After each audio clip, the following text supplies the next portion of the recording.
Hello and welcome to our film forum, our Q&A of this month. We are extremely happy to have with us um, Professor Julia Solomonoff. She is an Argentine film actress, producer, film and television director, and screenplay writer. She's also the current chair of the NYU Tisch School of the Arts graduate film program in New York City. Yeah, welcome and thank you for being with us this Thank you afternoon. so much, Raul, for this invitation. I laughed at the actress thing because that was kind of an accident in my path more than a search thing. But yes. Well, I have to say, and this is probably an Mm, anecdote, but I saw you in Historias Mínimas, yes. and I was so impressed with the the way that that film captures, and especially your part, which I Mhm. remember the line when the old man says, "I'm killing time," and you say, "Y mató mucho." I Well, don't know that if was you. my only performance ever, and Okay. it was because Carlos Sorin, the director, used to be his TA. I used to be his AD, his assistant director. It was the first filmmaker that I really worked with, and when I told him, that I was studying here.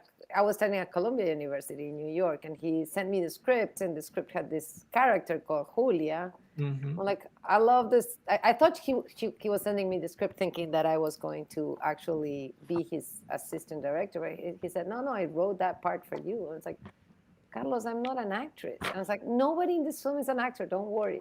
So that's how I made it to my performance in a Well, film. And yeah, it was a lot of fun to be in that film. So thank you and I can't believe you remember that line. I mean, I did not remember it, but yes, yeah, I remember that I was driving and it was kind of a funny moment. Yeah, and yeah. and and the protagonist, that man, of course, was not an actor. Was somebody Mhm. that Yeah. what they call now like a natural actor that Yeah. Carlos just found and Yeah. trained. Yeah. Yeah, it's a great film, Mhm. Carlos Sorin. Yeah, Mhm. and of course, we're here to discuss another movie, and that movie you are not an actress there, but you are the director and the Mhm. screenwriter. So it's the last summer of La Boyita, which is, Mhm. I have to say, it's a fantastic film. Um, I normally I don't like to use big words, but I think it's a masterpiece. I really do. Oh, wow. Okay. I do. I do. I do because Thank you. Thank you very much. and Okay. before we open it to Kino, which Kino is here, our curator of this series, and also I see Erika also. So welcome all and everybody who is. I see more people as part of the audience, and you know that you can always join in if you have a question or a comment. So, or otherwise you can use the chat. But what I want to say about last summer of the Boyita, it's of course a very um, uh, deep story and very important, and it tackles with gender and coming of age and so many issues. But what impressed me, um, and maybe because I have some knowledge of that area, is how accurate it is, the depiction of the rural area, that Mm, specific area in Argentina, which mm, I was pinpointing. I don't know if it's exactly. I mean, there are two references or three: mhm. Rosario, Gualeguaychú, and Paraná. So Yeah. I was not sure if it was Santa Fe or Entre It's Rios. both because that's me. I mean, I was born in Paraná, which is in Entre Rios. My family comes from Entre Rios. They used to have a house in the country. Very like when the producers saw the location, they were like, "How did you write? How did you know where the doors were going to be?" I was like, "Because this is the house. It's exactly this is the kind of houses that los colonos, like Hmm. Hmm. had. So this is not something that I made up. This is my memory of a house. But we really found a house that had the same layout that was in my script. But because I was just working from memory, I didn't make it up. Yeah. So I was born in Paraná, that is Entre Rios. I grew up in Rosario, that is Santa Fe. And then I would spend my summers in in around, that area of Entre Rios. So I kind of, and yes, and the Gualeguay too had those carnavales that were kind of like, Yeah, I mean, nothing compared to like Rio or anything like that, but was like the big party of for the big course. carnaval, right? And Yeah. and and I, full disclosure, I was born in Santa Fe, Oh, I didn't know that. and Okay. I didn't So know you that you know were that born Santa in Fe Santa and Paraná are two cities that are like, it's just like New Jersey and New York. Fe. I Yeah, mean, it's like exactly. just across the Separated street, by a bridge. just a Uh, river, a bridge. Yeah. yeah. So anyway, and I also in the summer, Hmm. that's why that story spoke to me so deeply. In the summers, I used to go to a farm that my father had. So, in a way, I sort of You know experienced this. that Yes.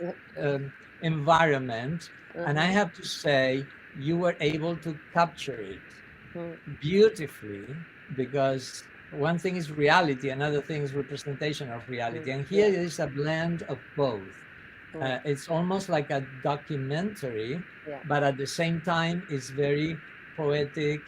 It Hmm. shows the bucolic environment of summer, and especially the world of children. Hmm. And everything is from the perspective of children and their point of view, especially Jorgelina and Mario. And that's my first question.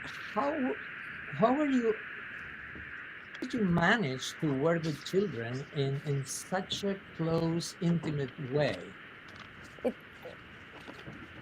It it does take time. It's a quest. It's you have to build trust. Working with kids is building trust and discipline. Be playful, but not funny. Like the kids immediately notice when you're trying to entertain. And one of the things I learned with observation is kids, even when they're playing, they want to be engaged. Like sometimes people are so scared of being, and I see that even in my young students, when they're so scared of being boring or bored, that they kind of start accelerating things and cutting fast, and it's like that's the opposite. When people are engaged, they don't need to accelerate. The people get bored when they're not engaged. So kids, when they feel like they're doing a job that is not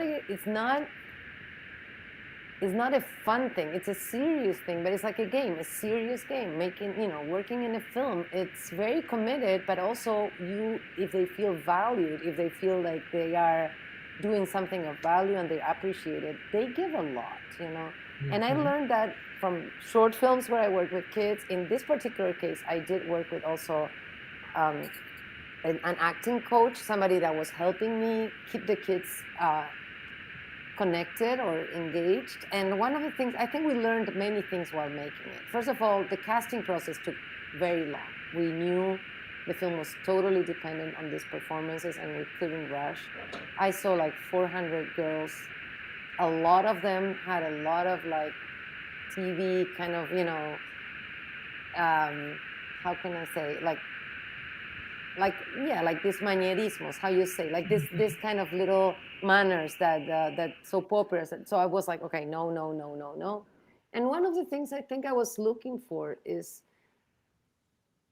as simple as a gaze, like a way of looking at the world in the curls of the girl. What I was looking was more than anything how curious, how patient, how compassionate she could be, Mhm. not by what she said, but by her presence, by her being there. Mhm. Um, in the case of the boy, it was a totally opposite thing. I was looking for locations and places and casting. I knew I could not cast a city kid to play this kid. The way he rides that horse, the way he is in that countryside, no city kids know that. The way he can be full of mud and not even feel it. Mhm. It takes a life to do that. And the same I felt with the father. I did a lot of auditions with very good actors from the city, from Buenos Aires, and I always felt like, oh, they're pretending to be people from the countryside. They are not. They cannot do it. So casting informed my writing. I rewrote a lot, thinking, okay, all these lines that I had for the father, I'm not going to have in the film because I'm not going to have an actor. The father is not going to be an actor. The father is going to be basically was the actual father of this kid. And I'm Mhm. going to talk a little bit about how I found Tuto, Mario Trece, the actor.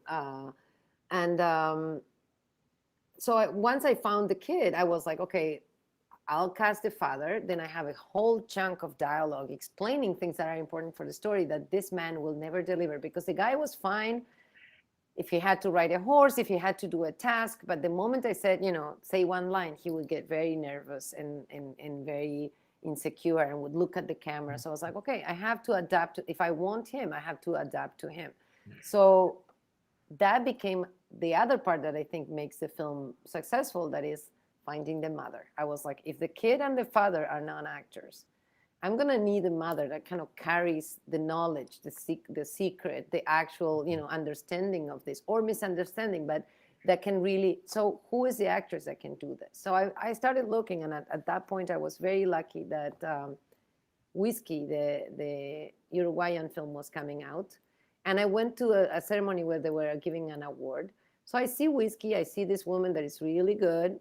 And then there's an award, and this other woman, which basically is the same person, but it's a different character, shows up in, yeah, I don't know if you've seen Whiskey, but she plays like an older lady, very kind of monotonous performance, very, very small, meticulous performance. And she shows up in the stage and she's wearing like leather pants and a punk hair. And I'm like, what? Is this the same woman that I just saw on the screen? I thought this was like the real character. Now I realize she's an actress, right? And this is Mirela Pascual. So after seeing that transformation, and also if you are from that area, you will know that in a way, Entre Rios and Uruguay share more than Buenos Aires and Entre Rios. Like it's two different countries, Entre Rios and Uruguay, but there is this common panza verdes, this common culture of the mate, the countryside, the river. There's a pace that is similar. So I was like, it's a lot more likely that this Uruguayan actress can do this Entre Rios woman than somebody from Buenos Aires. So we did a test, and she was excellent.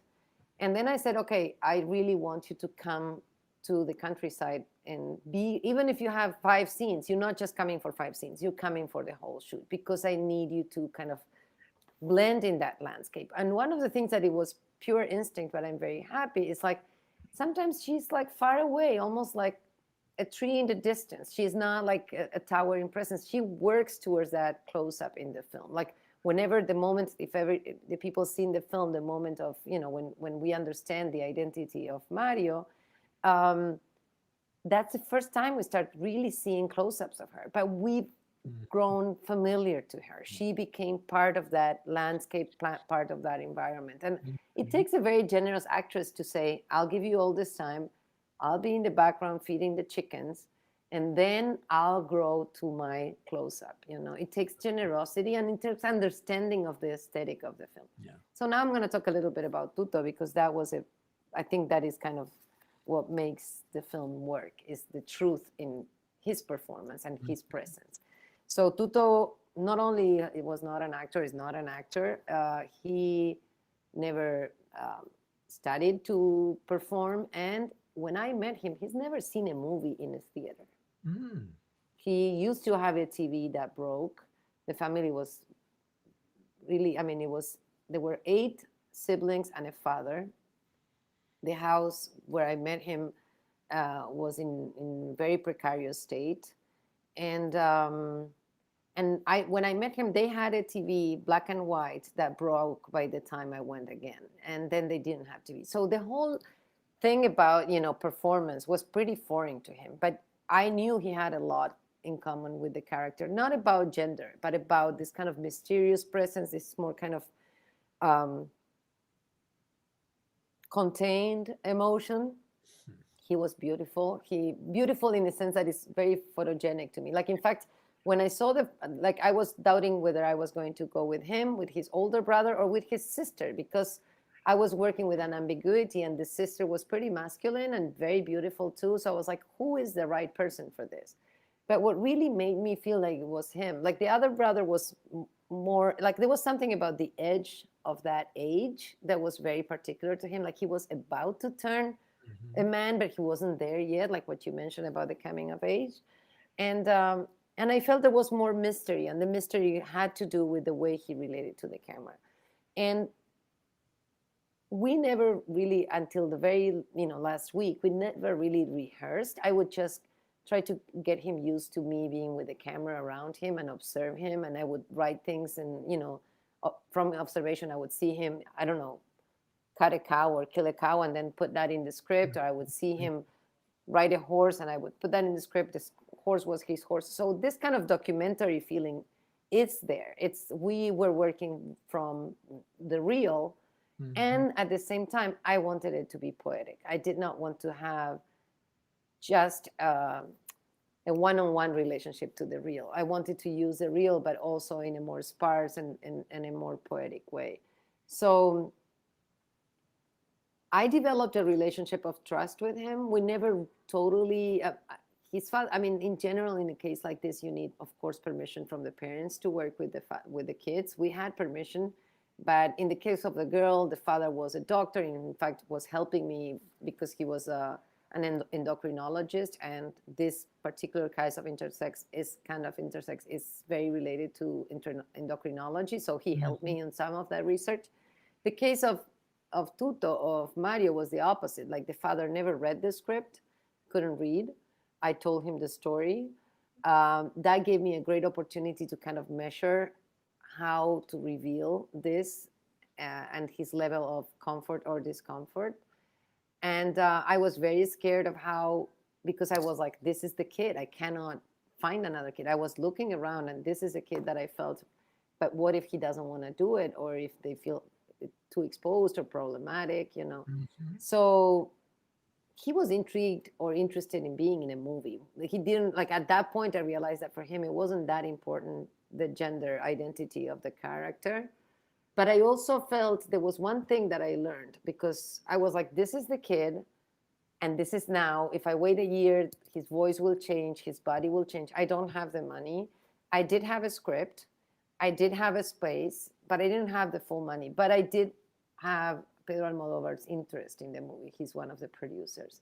So basically, I was able to talk to the company and say, listen, if I don't have the money to finish the film, I can find the money later. What I cannot do is waste this summer, because after a summer later, this kid may not be it. And finding another kid like this would be for me, almost impossible. I already seen too many kids, and I know that.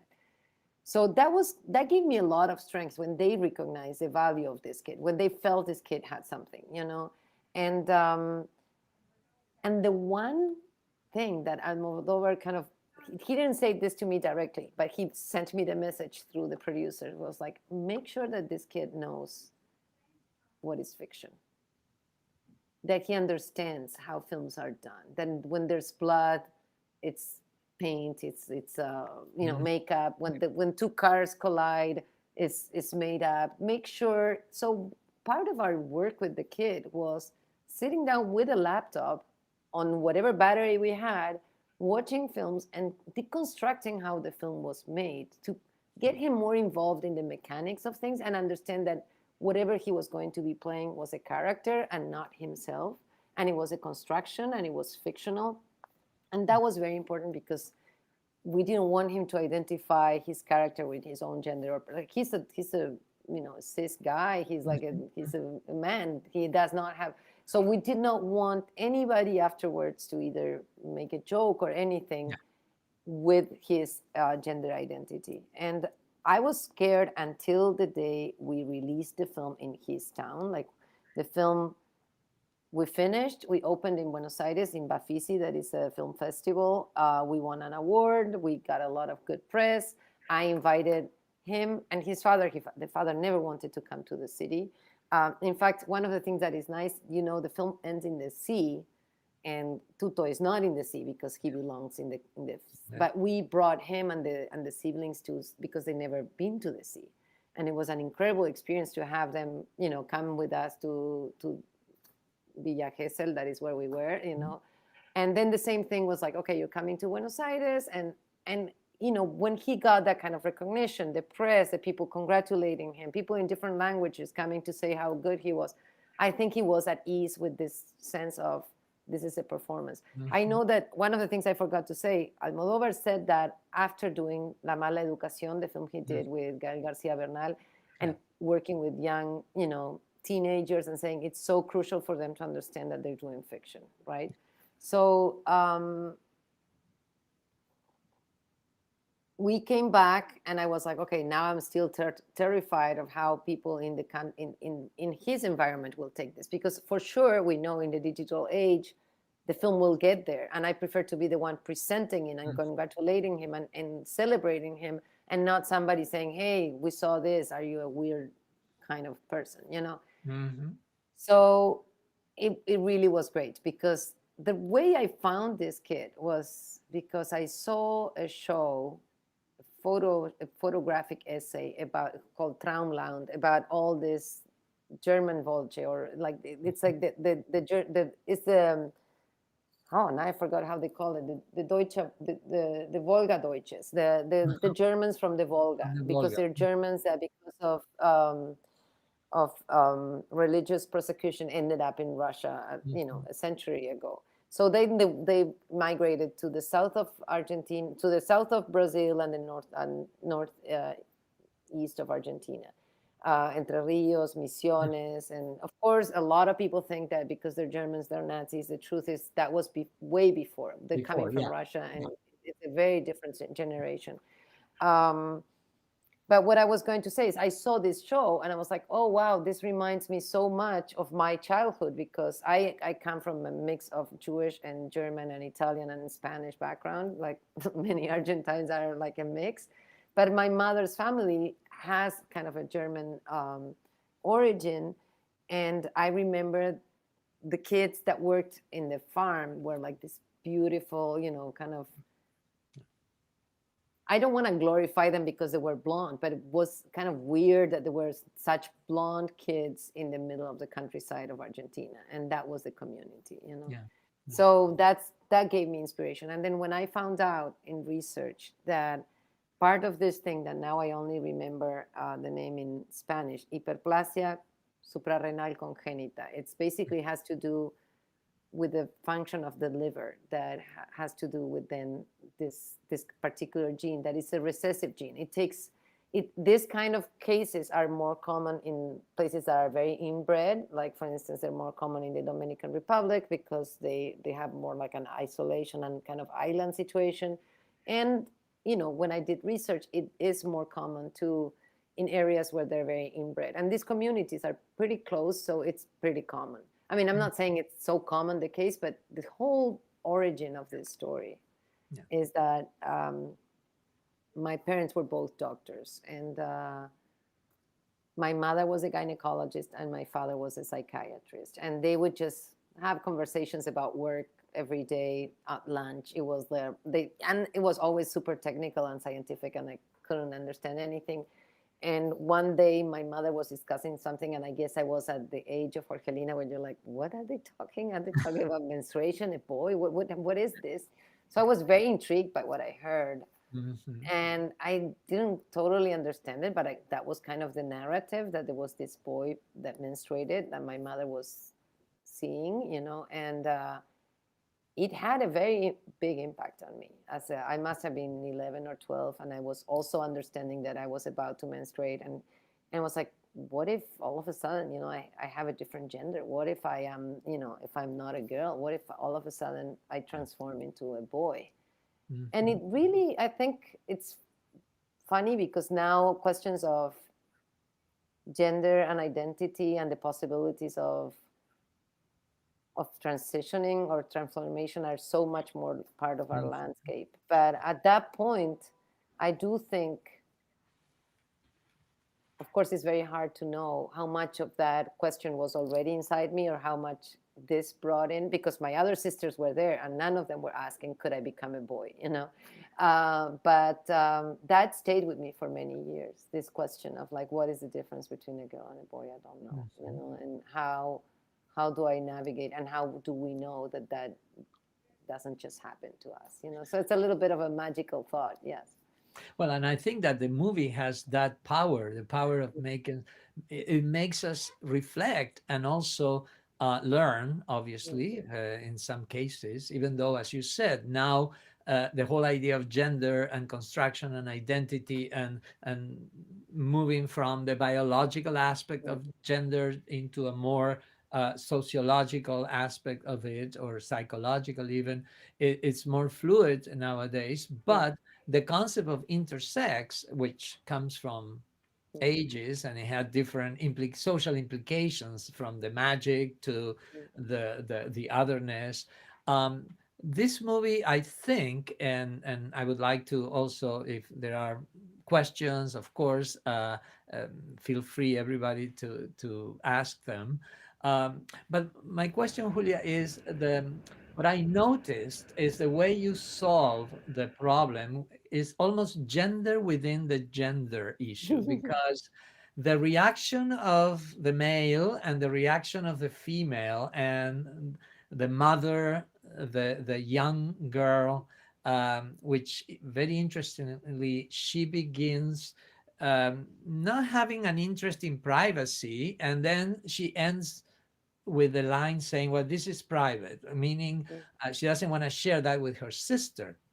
and and the mother, which is very understanding of in the end, I would say that the mother opens up to the possibility of the humanity of the intersex. The father is abusive in terms of how he reacts. He feels that he has to correct that by force, Yeah. as if it's anything that is the Mario's responsibility. The other male friends, how they relate, almost in a very homoerotic way. Um, there are so many layers that I think this movie opens for debate and for at least recognition, and I think it's very important. I, it's funny because this movie is already over 13 years old, or I know 2009. because I got pregnant of and I have a 13-year-old. I got pregnant of my son doing it, so it's easy to know how old the movie is. It's Okay. as old as my kid. um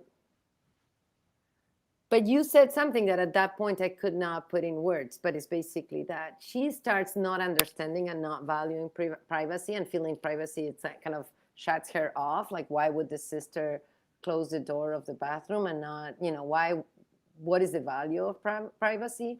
And then at the end, kind of reclaiming it. And I would say probably now with social media and with visibility, that is probably the question that for me is the most relevant question in the film. That is like, okay, what is the difference between, and I would love to hear the audience on that, or what is the difference between visibility and privacy? Because I feel that there's a big difference between the mother feeling the burden of a secret and the little girl guarding that secret as a almost like a treasure, something that she shared and she values. I think that there's something very different, and I'm not saying that people need to be closeted or anything like that. I'm just saying that there's a protective attitude in this girl that has to do with privacy. um, and I think there's a tension between visibility and privacy that we are living today. Of course, I'm all for visibility and openness, but transparency is a different thing. And transparency and privacy, if you ask me to choose one, I choose privacy.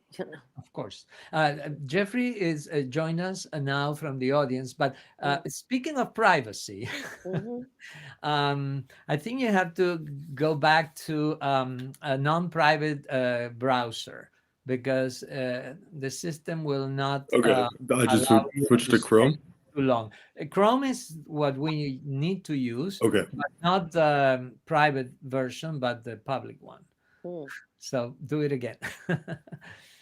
um, so So, Raul, can you tell me a little bit, because you brought the stuff of privacy. What do you see in that as your observation? well, absolutely. I think that for one thing, I put it in the context of the coming of age film. Mm. So obviously, when we become adults, when we enter into adulthood, we have a different perspective of what is our private space, our mm, and our need for privacy. So I mm, think that in that respect, it's almost like a rite of passage into yeah, adulthood.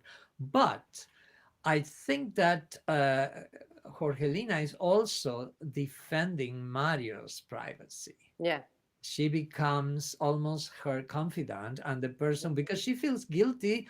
Um, she has a health concern. She will not keep Mario's secret because mm, she's concerned that he's going to die and that he has something that his bleeding is mm, not a natural occurrence, but is some health related issue.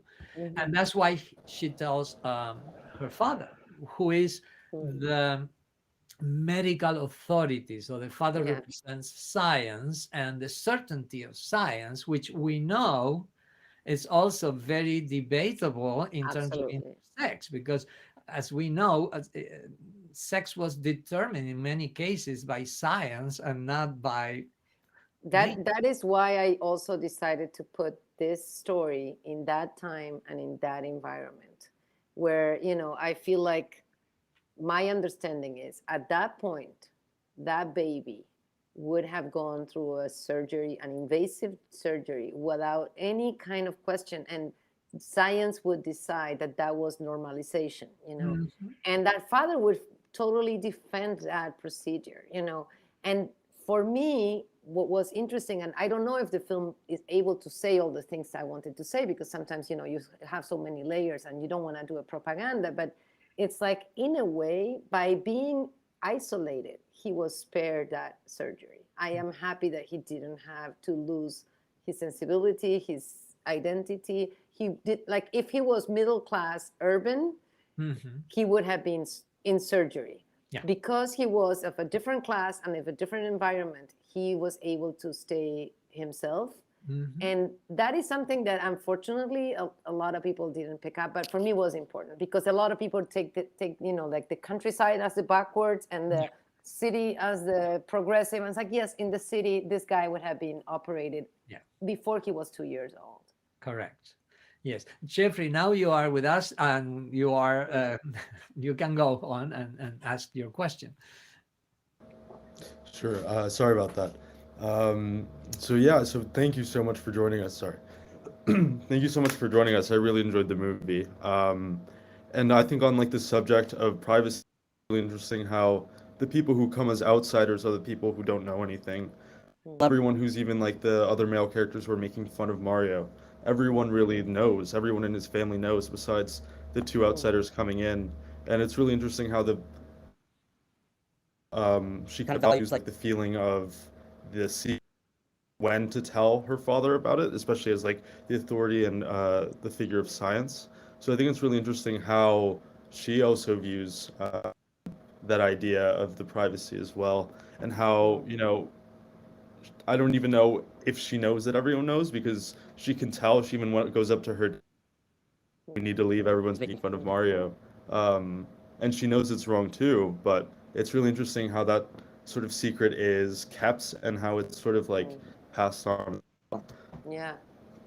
Yeah, and it's, for me, it's also like this thing that she picks up on the vibes around Mario and the father doesn't.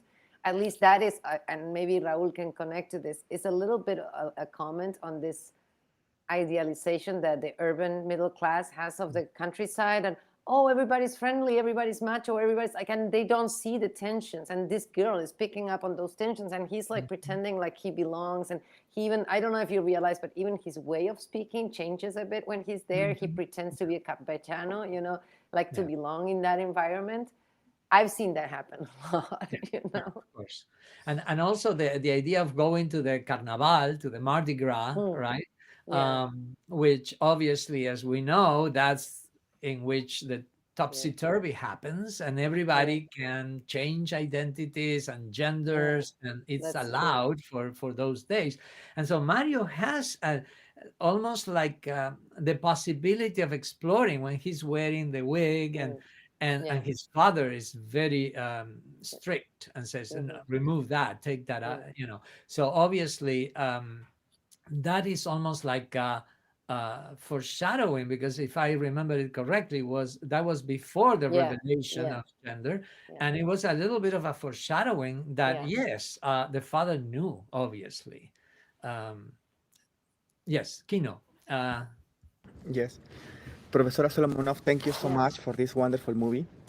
And talking about privacy, I feel like the movie is like implying the concept of privacy with taboo, with something forbidden, and I feel like the movie is each sequence is constructing the personality of the young people, and also how the society is transforming that gender into a taboo, into something like untouchable. For example, like the older sister, Mm, and it reminds me, if I go a little to the to the religion part, for example, Cain, when mm, so it's like a female character when it's getting old is turning into a Cain, so no one can touch him. It's like it must be vanished, and so that concept put me to Mario, because Mario is a male character, and so who had like is menstruating, mhm. so it means it's turning in a untouchable character, I and like that reading. I like that reading because I feel like I do believe that there's a mystery that I want to preserve, and that must be the. I mean, I do believe people hold some kind of mystery, or Mhm. at least that's the way I like to. I don't want to be able to explain people as diagnosis or as psychological profiles. I think everybody has a bit of mystery in themselves, and that's what makes me curious. And I feel that when I find my actors, when I write my characters, I always have a sense of mystery, of discovery, and that doesn't mean they have to be secret or I don't know if the word is taboo. For me, the word is a mystery, and a sense of something bigger than what you see, something behind or something inside, something that cannot be all fit in an algorithm, in a chart, or in one description and one tag. And for me, that is what is beautiful about Yeah. Now, characters, that they're never just one identity. And I do believe, before I knew the words, I think I always believed in fluidity because I believe in movement.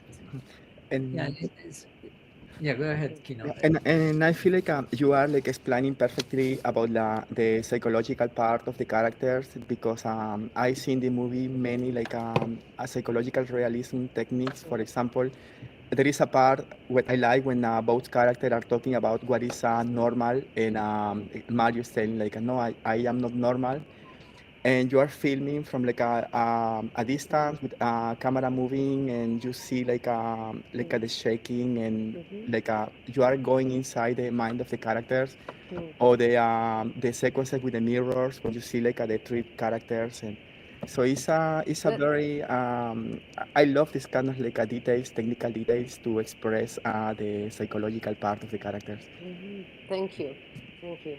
Yeah, and going back to the idea of um, the mystery, as you said, right? But to what extent? Because I also associated it with the unspeakable, right? I Mm, mean, the idea of, well, we don't talk about that, mm, and to what extent there is an intersection there that some things should be talked, or we should talk about things, some things, and maybe in a certain way, or well, the movie talks in a way yeah, the because movie talks. Yeah, it exposes, it yeah. shows, and but at the same time, um it it's very open to people's interpretation and Mm, people's different approach. It's almost like a mirror of a mm, reality, beautifully represented. um, and also, and I think it's connected, so I don't want to take anybody away from this discussion of gender because it's very interesting, but I'm also curious about the symbolic value of the title, The I'll Last get into Summer of that. Okay, yeah, Boyita, right? yeah, okay, I will talk about that. But I think Erica had a question before we go into Okay. title. Yeah. And Erica, yes, Hi, yes, thank you. I really enjoyed the film. I really liked Jorgelina's like character, just like what everyone was saying, the way that she valued Mario as a person. And I think even at the end of the story, how she kind of like made him feel safe. At the end of the story when they're in the water, like he takes off his shirt and you can see that he also had a band around his chest because that was because his breasts were growing, which was something that, her dad, the doctor, had noticed. But I was curious if, if the sole purpose of this film, was to show the coming of age of the girl, or that Mario was going through these feminine changes, all while also being forced to identify or be a man. Because of course, Mm-hmm. like, his father really did have that strict personality on him, and, mentioned that, like, oh no, he doesn't go to school. I don't need to do that. I need to work. I need to work. I need to work. And so was it really to kind of just show that, he was born different, but perhaps his dad wanted him to be a boy, so now I'm going to raise him as a man and ignore, Yeah. who he really was and the changes that he was, Yeah. going through. It's exactly that. And a film can tell more than one story and have more than one, angle to it. And was very clear to me is in that environment, a guy is worth more than a woman because of the kind of tasks they need to, like he needed a son. He did not need, and they're older parents too. And they needed, so in a way, if there was any ambiguity, that ambiguity was going to be eliminated because they needed a farmhand. They needed a guy, Um, and I do think the mother knows, but can't really handle to confront the father in that. So it is both things. It's this, but I also felt I could have, in fact, I went through all those, Kino may know about this because he's also in film, like I went to all those labs when it's like, okay, you develop a script. And a couple of advisors said, why don't you make it his story? Why is her story? He has like, more, it's more spectacular as a character. And I was like, I don't feel legit in that, in telling his story because I have no idea what it is to be intersex. I do have in me how this girl would be fascinated, uh, intrigued, Curious. Yeah. scared, curious about him, and even compassionate, and almost like one of the things. I mean, this is like the good thing about language is that it keeps evolving. When I was writing this film, I remember that the word around LGBTQI was tolerance. And I was like, Mhm. what is that? Why they say tolerance? Tolerance is terrible. Tolerance, you Yeah, tolerate a pain, you tolerate yeah, something that bothers you. But now that like the way we use the word diversity in academia, the word was tolerance. And I thought it was offensive that they were saying tolerance. But nobody was questioning that at that point. I was like, I'm not going to make a film that tolerates difference. I'm going to make a film that celebrates difference. Tolerance is like a yeah, terrible, I mean, it's almost like tolerate the immigrant, tolerate the queer. yeah, Tolerance is yeah. not right, right? I mean, not for And me. No, no, would you say absolutely. that's, sorry, would you No, say that's where your idea came from for creating this film? Like, let's accept diversity and really show people kind of, I don't know, like, I'm curious as to like where the idea came from. I more than accept. I celebrate. Yeah, I fall in love with somebody like Mario. It's like I think Mario is incredible, and I think much more than tolerate. I'm fascinated by this character. absolutely. Mm. That's exactly well here in even though you're right, academia almost started with yeah, let's tolerate. No, no, no. Let's It's tolerate. acceptance and celebration. Those are Yeah. the stages, and yeah, Mm. thank you for So that. you asked me about the title. So La Boyita was a real trailer home that floated. It's a kind of design that now you see, now they talk about glamping and things like that. This is the beginning of glamping. 70s in Argentina, people would use it, for like, it floats and it rolls. So it's perfect. It was very light design. Um, and my parents got one when I was a kid. And I thought, wow, we're going to go fishing, we're going to go to mountains, we're going to have great adventures. And of course, my parents were not outdoorsy at all. So they bought it. It landed in our garden. It was this big UFO in our garden. And it became the place where we would play, my sisters and I, and we would just hide there, and like a little bit like in the movie. It's more like a hiding place. It becomes like a giant old house. You always expecting an adventure and never happened. And then one day, I think we went. My parents, after I made the film, they convinced me that we went somewhere once. I have no memory of that thing ever leaving the garden. But I love that thing. And then this was incredible. And this was kind of the seminal image, one of those images that doesn't totally make it to the film, but helped me write it. When I was more or less 13, I went to see a movie that I remember exactly that I wasn't, because I was kind of big and, have developed, like they say in Spanish, me había desarrollado, like I had some breasts or something. And I was able to pass into a movie that was only for 14 years, like 14 up, like there was apto para mayores there, or like forbidden or something. So I went to see a movie. That movie, this is the funny thing, was the YMCA film. That film about the YMCA, Oh, like yeah, that. yeah, the And I village remember people. because, of course, I didn't know they were all queer people, but I thought they were all super good looking.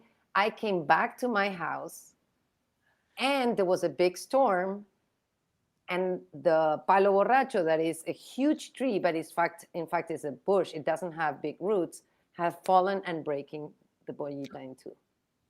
And for me, that is my image of my last day of childhood, is that big egg in the middle of the garden that was broken by two by a tree. And I wanted to have that in the film. They wanted to kill me because I was able to find a real Boyita in very good state, and I destroyed it at the end. And it was like, you don't do that. And so many people wanted to buy it, but I was like, I know it's not what the film is about, but it's so much what the film is about. So yes, we killed a Boyita at the end. I feel bad now, but it seemed worth it when I did it. Uh-huh. Okay, well, Jeff, and then Maxine. I'm sure you have a Yes. comment. So I just wanted to mention briefly a little bit about like what you're saying about La Bollita, about also like the symbolism of the horses that we see throughout the Oh, film, even just with like the massacring of the horse, but also like the horse is an extension of Mario, and like how each character places value on the horse. I think that Mario sees it as freedom, especially like in the last scene where he just keeps going and going and going. But also to others, it's sort of how he's accepted because he's such a good um, Yeah. like jockey, I guess, like Hmm. rider. yeah. Because he's so talented of that, that's how he's accepted in his Yeah. family, but also in his community. Everyone knows him as that, even to the point where like the monetary value of betting on him, but Hmm. also even then like the value of the father of just, just I'll pay you for the horse because that money doesn't mean as much to me as sir, or even the dad who sold the horse. So just like I like seeing the horse as like a character, but also seeing the value that everyone puts on the horse is just such a like interesting idea that And and even just like I, the idea of like raffling horses and raffling livestock, I uh, just thought that's was amazing. That's great. And I'm gonna share. There's one more thing I want to say. Of course, Boyita is a boy. It's something that floats. So it has that hybrid. Yeah. The trailer had the hybrid identity that I identify with Mario Yeah. of how do you say, water and land, and also something that floats. Now, going to the horses, my biggest, because when you make a film, there are many times where you feel like, oh, I'm happy this turned out well, like, but the scene don't that I feel always bad that I didn't totally pull is the opening scene. The opening scene, and has to do with horses, is basically the castration of a horse. But I shot it after I shot the killing of the cow, and it just felt so excessive after the killing of the cow that now we have very little. And in fact, it was the only thing the Almodovar company was scared of, is animal rights. I was just doing documentary stuff. It's like, if you're gonna castrate a horse, I'll go and shoot it. I was not going to ask to castrate a horse. I was not killing a cow. I was documenting the killing of a cow. But they were like, it's too gruesome. But I do think the film would have been stronger if at the opening it's very clear that what you see is the castration of a horse. It's a very wide shot. There's a little bit of blood. Of course, I couldn't repeat that. It's like once it's done, it's done. But if you ask me as a director, I regret not being a little bit more graphic in that, because I think that is probably too much. But it's kind of the impact that would have stayed with you Yeah. thematically when you see what happens with Mario. Well, but I have to say, I totally agree. And Maxine, we're going to you in a second. But I want to talk about that because, and I have to confess, it shocked me to see the Mm, killing of the cow, mm, um, a little bit. But anyway, yeah, I read the disclaimer at the end of the film mm, where you say it's documentary, and it is.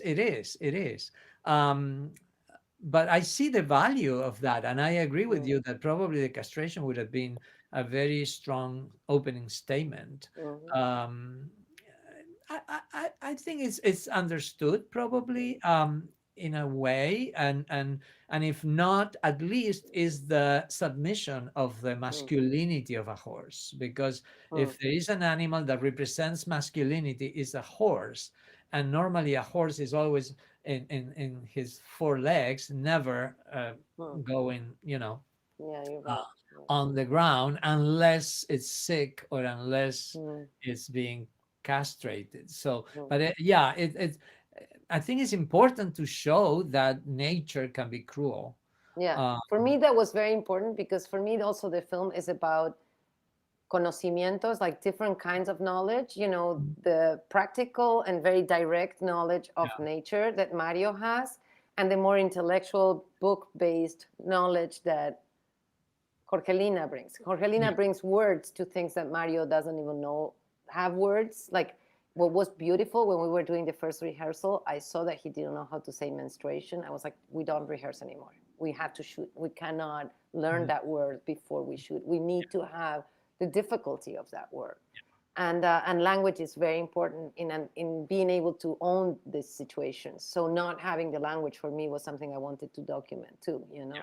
Um, but I agree that this kind of like, in fact, I feel like the killing of the cow is not gratuitous. What I feel is like it's very easy for this very sanitized civilization. We buy meat and it comes with yeah, in plastic. We don't even think that yes, it comes from a real animal. There's something in when you are in the countryside where you cannot remove yourself from the chain of violence. Here there's always a step. You can do so yeah, many people Amazon and not even know where things come from. And in a way, there's a responsibility when you know where things come from and how you obtain them and what it means to get this or that, and what kind of violence you're implied with. And that mhm, has to do with the surgery that the doctor is proposing too. yeah, yeah, exactly. Maxine, would you like Mm. to comment?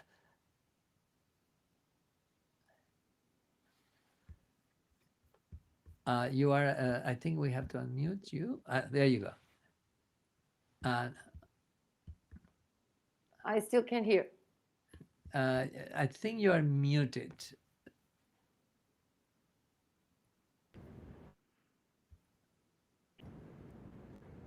You No, are mute. I heard you before, Maxine. I, no, for some Do you want reason, to put it in the chat? Is there chat? yeah, there is a chat.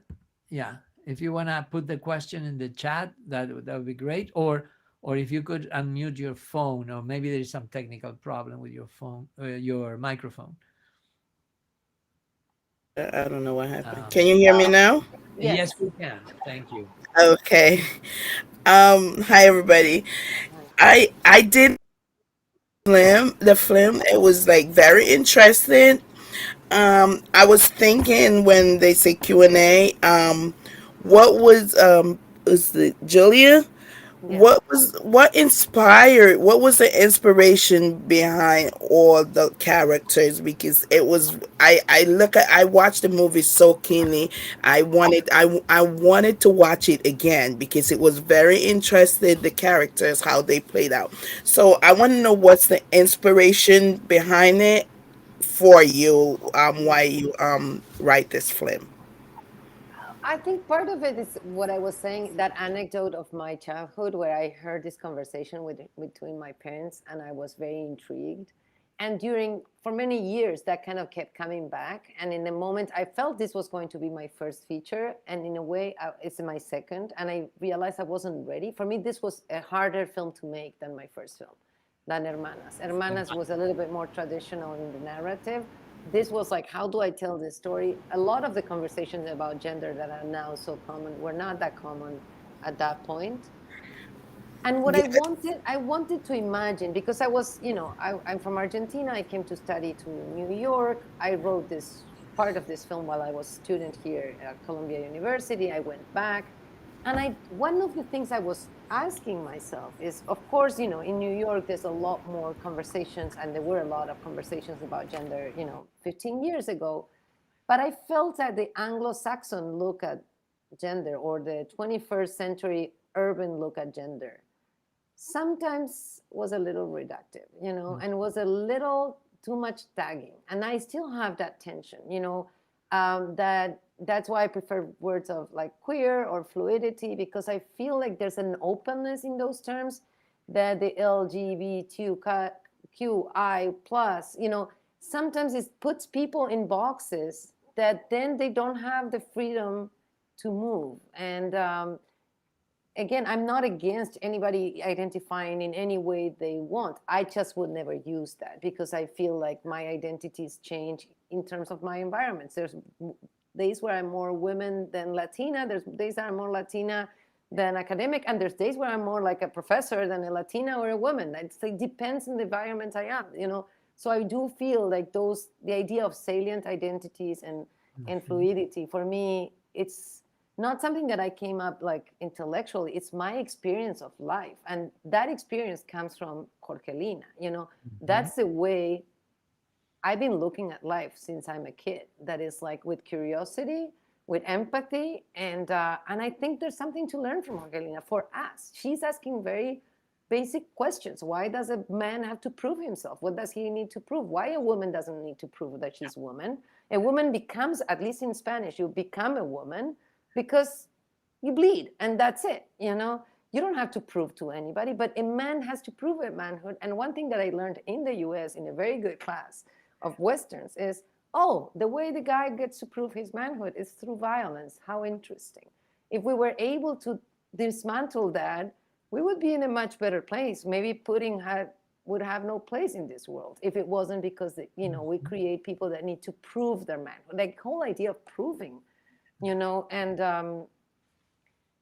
for me, like one of the phrases that for me is my favorite, because it says a lot, but it could be said by a kid, is when Kino was talking about that moment of like, I don't think I'm normal. And her response is, well, my grandmother has, mustache. Yes. And, does that make her, queer or intersex? Or she's a woman with a mustache. Yes. And that happens. And kids observe those things, and they don't put tags on everything, Yeah, that's clear in the film. Maxine, yes. Yes, I think, because I can relate, because I'm from Jamaica, where like the setting of the movie was like, and I love it when he rode away with on the horse. It was, and the symbol of the horse too.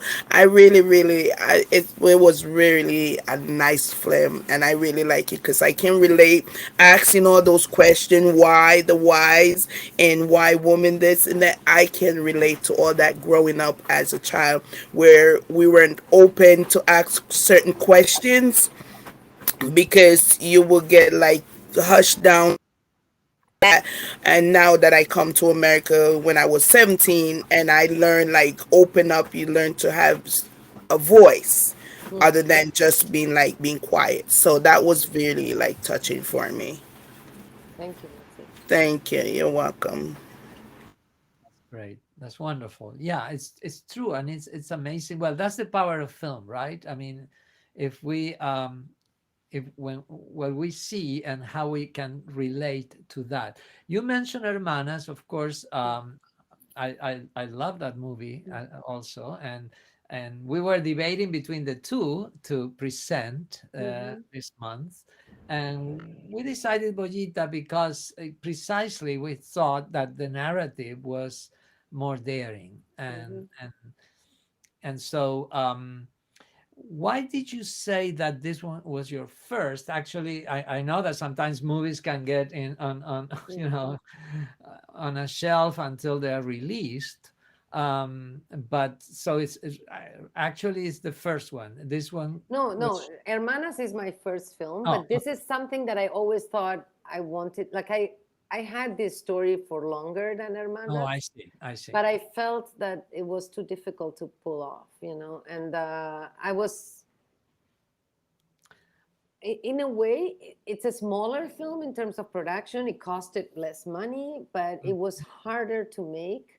It Mm. was a pleasure to make. To be honest, harder is not the word, but it took more confidence to Yeah. make this film, you know. Yeah, I can see that. Another question I have, this is out of my own Mm, curiosity. The opening title, which I yeah. thought it was brilliant. Was there any Almodovar influence there? Since he No, was a this was all Nico Rizzo, who is an Argentine designer. And I uh-huh. think that is, you know, the idea, because I grew up surrounded with books and a lot of medical books. So I always, when I was writing this, you know, that like these books where, you know, you see the body, my mother was a gynecologist. There was all kind of very obscene, ugly, you know, surgical images in that, in my mother's desk, you know. And I was curious, but it was like almost like a horror movie looking at those things, like. And in a previous short called Siesta, I also explored that, the idea of the medical books, because they were left there as if there was a phone book, but there were like very horrific scenes there for me. um, so I that was part of my materials, and then I had also the Boyita kind of catalog, the pamphletito. So Yeah, he came up with this idea, and I thought it was all his idea. I'm very happy with those it was characters. great. And Yeah, also it shows the idea precisely because it sets the whole tone. yeah, The fact that this is going to be right a scientific mhm, depiction of, but then it goes into a design which is yeah, the bollita, right? yeah. So from science to engineering. Wow, I like that. Yeah, yeah, I like that idea. Yeah. Any other questions or comments? Let's see the chat. Well, Jeffrey, I don't know if you want to put that question again. It was a comment you put earlier on the in the chat. It says, I was wondering the same thing, especially with the legislation debate of the idea of teaching gender here in the United States. Yeah, well, at this time, right? Not so much in New York, or New Jersey, we're privileged here, Mm, but other states are having a debate about mentioning and discussing gender in schools, and mm, um, I think that that's what Jeff you were referring to, right? Yeah, yeah, for sure.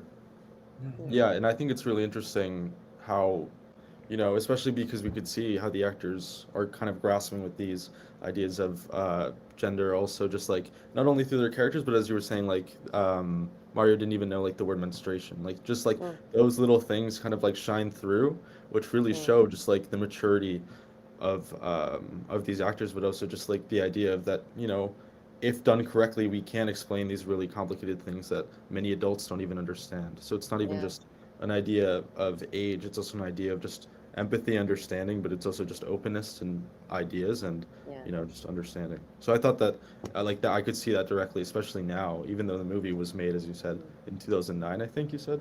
yeah. Um, but these things are coming up even more and more, and trying to limit sort of knowledge. And as you were even saying, like with the idea of like those medical textbooks that you could open up at any time, a lot of people argue that that just like that, gender could also be like that. But at the same time, I think that just through the eyes of empathy and understanding, that we could really understand and help Yeah, each other and just form And more also, community. I think I agree. And for me, it's in any real science or art or philosophy, there are questions more than statements. And I think the problem is we get reassured by statements, but statements put us in, in corners, like the statements don't help us grow the way a question does. And for me, any education needs a question more than a fact. Even like the fact, of course, can be, yeah, well, I'm not saying this could be totally misinterpreted, like I don't care about facts. Of course I care about facts, and facts are things we observe and help us.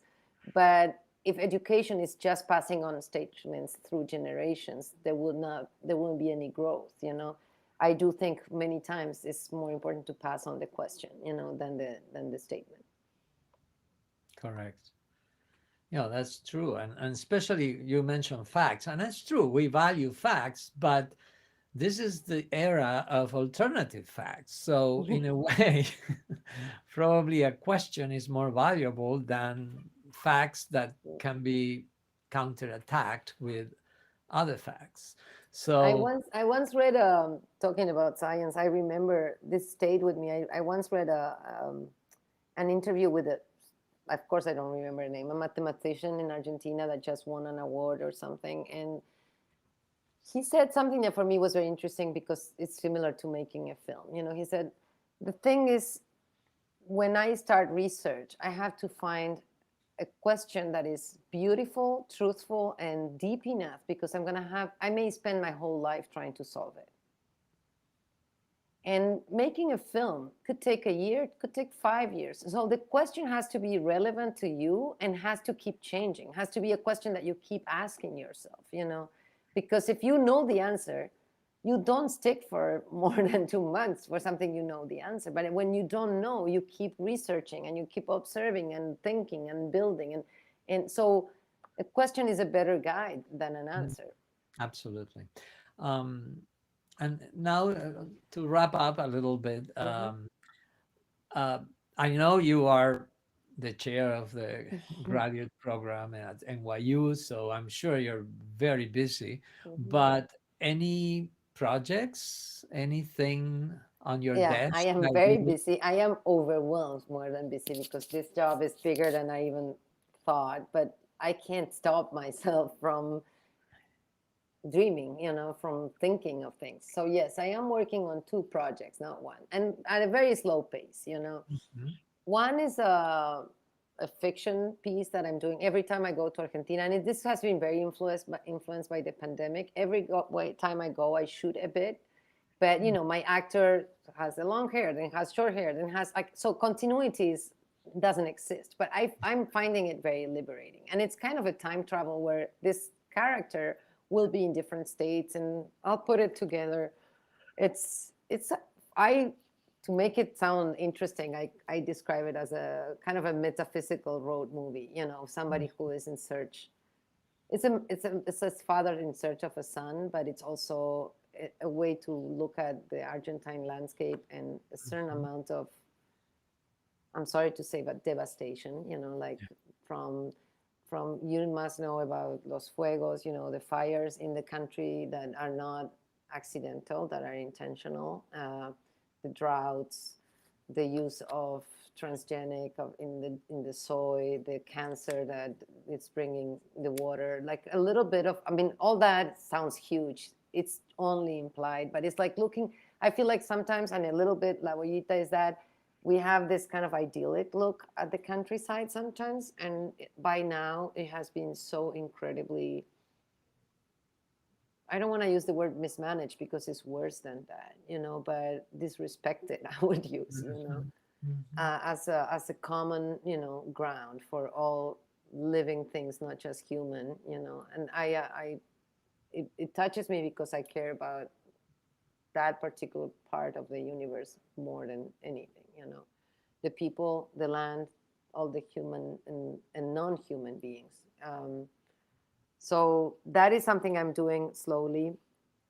And then I'm also preparing a TV series Oh, that I'll get back to you, but it's really interesting. It came to me as an adaptation of a series that had success in Israel, and it was to adapt it to the US and Latina. So it's 2 undocumented Latinas, one from Mexico, one from Colombia, and one Puerto Rican woman that clean at an office, and they're about to be fired, and they decide to start a company. And it's about power, it's about female empowerment, but it's also about, you know, undocumented immigrants kind of navigating a system. And it has some humor, it has a lot of humanity, and I have a great writing team, and I'm pretty excited. Yeah.